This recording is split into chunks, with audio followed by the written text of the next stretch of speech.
Very good morning, dear students. Myself, Mrs. Shikita Mekwan, presenting to you chapter number 3, standard 8, NCERT English, Glimpse of the Past. This is the second part of this chapter, and in this part, we will learn about the comprehension exercises of this chapter, Glimpses of the Past. Let's go to the first question. Look at the picture 1 and recall the opening lines of the original song in Hindi. Who is the singer? Who else do you see in this picture? So very first picture है, आपको पता है कि एक lady है जो singing कर रही है और वो एक बहुत ही पॉपुलर पैट्रियोटिक सॉन्ग है and who else is sitting with her in this picture is the original song is ए मेरे वतन के लोगो जरा आँख में कर लो पानी. This is sung by our famous singer Lata Mangeshkar and Pandit Jawaharlal Nehru, Lal Bahadur Shastri, Indira Gandhi, Bahadur Shah Zafar, Rani Lakshmibai, Bal Gangadhar Tilak, Lala Lajpat Rai, Bhagat Singh, Subhash Chandra Bose and Mahatma Gandhi are also seen in the picture. Question number 2 is, in picture 2, what do you understand by the company superior weapons? Picture number 2 में company superior weapons ऐसे एक word use किया गया है, तो उसका meaning क्या है? The company superior weapons means all their with strength rules and regulation. Company का सुपीरियर वेपन्स उसके मीनिंग है कि जो उनकी बहुत ही जो बुद्धि है, उनकी पावर है, उनके रूल्स एंड रेगुलेशन, वो उनके सुपीरियर वेपन्स है. वेपन्स मीन्स उनकी ताकत है. Question number 3, who is an artisan? Why do you think the artisan suffered?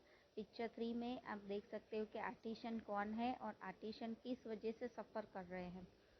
So, an artisan is a skilled manual worker who crafts items that may be functional or strictly decorative. The artisan suffered because the British were extracting very high taxes from them, which ruined them economically. Moreover, machine manufactured goods imported from the Britain were sold extensively, which ruined the business of the artisans' handmade goods.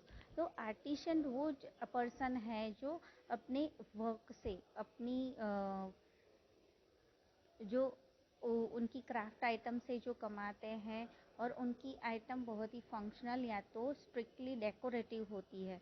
तो artisan के ऊपर British government बहुत ही high taxes उनसे लेती थी, तो वो उनकी इकोनॉमिकल कंडीशन को वो कहीं ना कहीं सफ़र करता था. तो जो मशीन से मैन्युफैक्चर जो गुड्स वो लोग लाते थे ब्रिटेन से, वो भी बहुत ही बेचने के लिए ये वर्कर्स से वो लोग बहुत ज़्यादा टैक्सेस लेते थे. तो इसलिए हैंडमेड जो गुड्स है उनका बिजनेस ब्रिटिशर्स ने ख़त्म कर दिया था. इस वजह से हम कह सकते हैं कि आर्टिशन को वर्क वो लोग रुइन कर रहे थे. Question number 4. Which picture according to you reveals the first spark of fire of revolt? So answer is picture number 7. The sparks reveals the first sparks of the fire of revolt.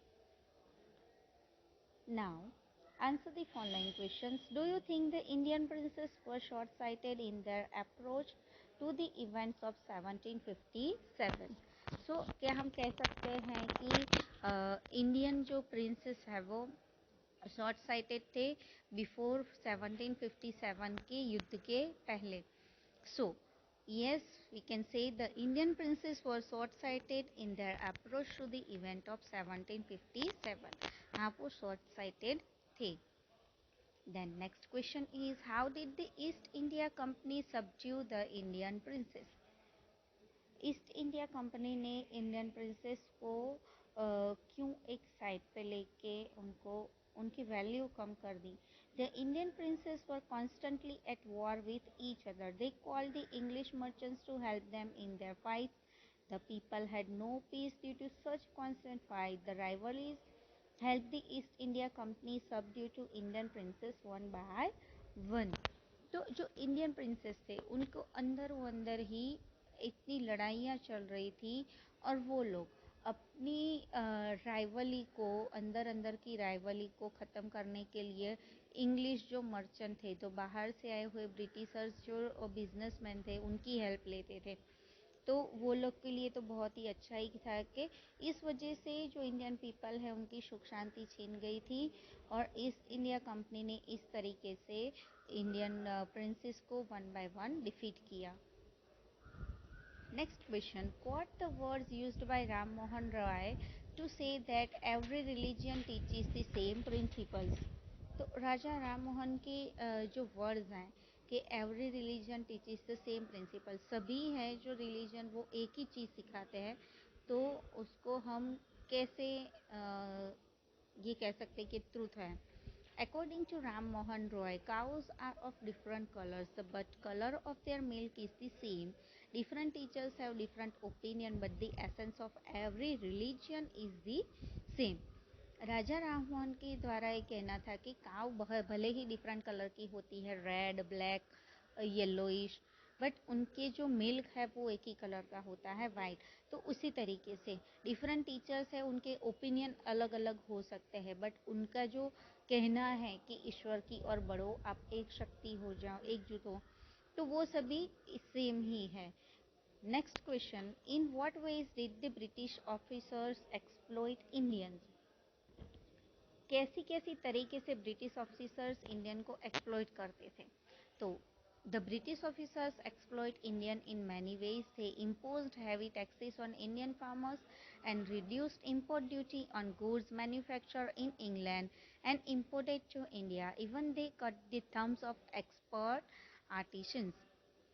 तो British officer Indian को बहुत ही ज़्यादा तरीके से हैरान करते थे। वो इंडियंस के ऊपर हैवी ड्यूटी टैक्सेस लगाते थे, और वो जो इंपोर्ट करके जो थिंग्स लाते थे इंडिया में, उनके ऊपर कम पैसे रहते थे, तो इसलिए सभी लोग वो ब्रिटिश चीज़ों की तरफ आकर्षित होते थे ज़्यादा। और जो एक्सपर्ट आर्टिशंस थे उनके उन्होंने जो अच्छी कला कारीगरी के नमूने बनाते थे, तो उनके उन्होंने थंब काट लिए, अंगूठे काट लिए। इस तरीके से वो बहुत ही गंदे तरीके से या बाय हुक और टीट और टैट इंडियंस को हराना चाहते थे। Next question is, in what ways did the British officers exploit?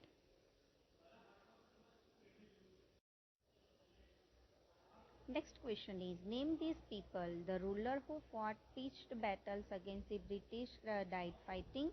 The person who wanted to reform the society. The person who recommended the introduction of English education in India. Two popular leaders who have led the revolt. So first one is the ruler who fought pitched battle against the British and died fighting. तो वो है Kunwar Singh. Then number two, the person who wanted to reform the society, it's Raja Ram Mohan Roy.